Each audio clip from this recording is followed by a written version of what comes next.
ซะแหละต้องให้มันคนถ่าบ่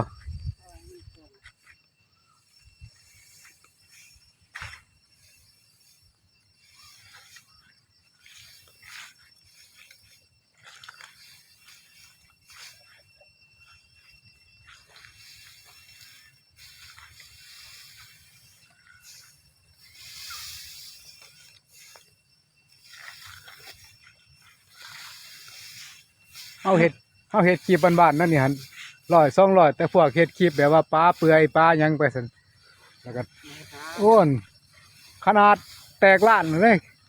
ล้านวะโอ้ล้านนะเจ้าล้านหนึ่งวะล้านล้านวิวนะล้านแต่ว่าการเฮ็ดคลิปคือแต่เฮานี่ก็พอปานนั้นแหละคนเบิ่งก็นี่เป็นอะไรตอนนี้ยังเอาพอแบบตัดสินใจแก้ผ้าเลยบ่แก่เรียรอเลยคนไทยแก่เรียรอเลยป้าเปื่อยเรื่อยเลย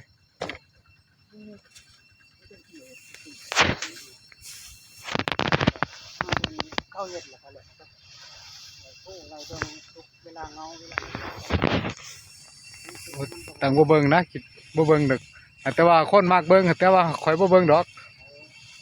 เบิ่งคือเจ้าเนี่ยบริกรผ่านเพราะการกดบ่นี่ต่างบ่เบิ่งหรอกแต่หีห้าวหยังนี่บ่เบิ่ง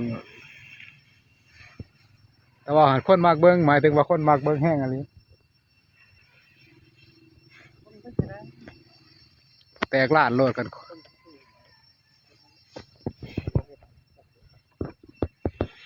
นกดน้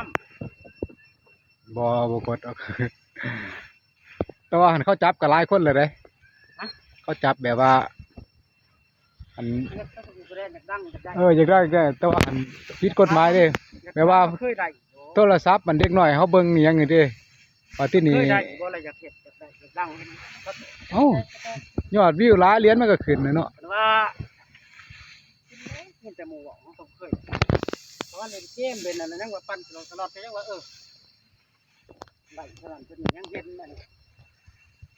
ไม่ความหวังแต่ว่าก็ดีนะ